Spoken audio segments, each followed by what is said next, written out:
ED's slogan is ideas worth spreading. And that is any good piece of media at all. It conveys an idea that people then want to share. What makes an ad worth spreading? It's when it feels different and original. You know, great storytelling can make an ad worth spreading. Be interesting and be interested, I think, are what start the criteria for, is this something I want to spread? And it has to capture the viewer's attention right away and never let go of it. It has to illuminate a cultural truth that has some value to us. We wanted to really present these guys for what they are, which is tough, brave, warrior-like, and actually turn any sense of pity that people had into awe. We knew that there was an opportunity to create a bigger idea around education.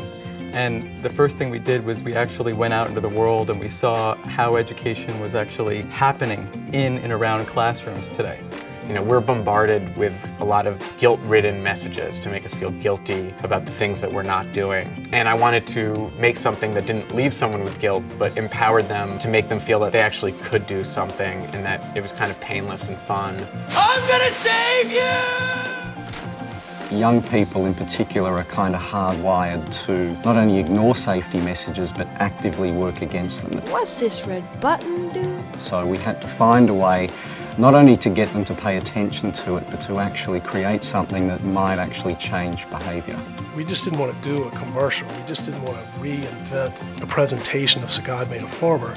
We had an opportunity to make a piece of communication that could make a significant impact, we thought. Well, what was interesting, I think, about The Three Little Pigs for me was, although it aired in this roadblock on Channel 4, it had a life of its own outside of that. I think the ad kind of spread globally pretty quickly. Que la raza humana es una sola y se sigue conmoviendo con las mismas cosas. El rol de la emoción, de los sentimientos en la comunicación sigue siendo válido como el primer día. What do people feel? How does their hair stand on end? What goes through their minds the moments before that gun goes off and it's time to prove your absolute best? So we used that insight and made it really dramatic about what would happen in the body.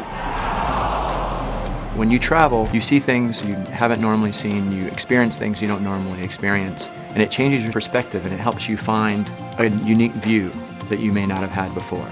And that's an emotional thing. That's something that's deeply personal, and it's sort of embedded in our DNA as human beings.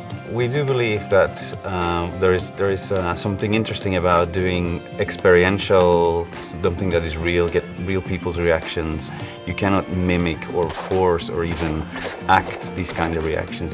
You've got to create a concept, and other people may do things with it, and that's okay, because you'd be inviting those customers and consumers that care about you into our ideas more than we do today. You can't really think about it as an audience that you're talking to, but a community. I've always believed that a good advertisement has an inherent worth beyond the message. Una buena idea puesta en YouTube o en un lugar donde viaje hace más democrático el mundo de las ideas. It's just nice to know that if you have something interesting to say and you kind of say it in a compelling fashion, that the internet is this venue by which the message can spread.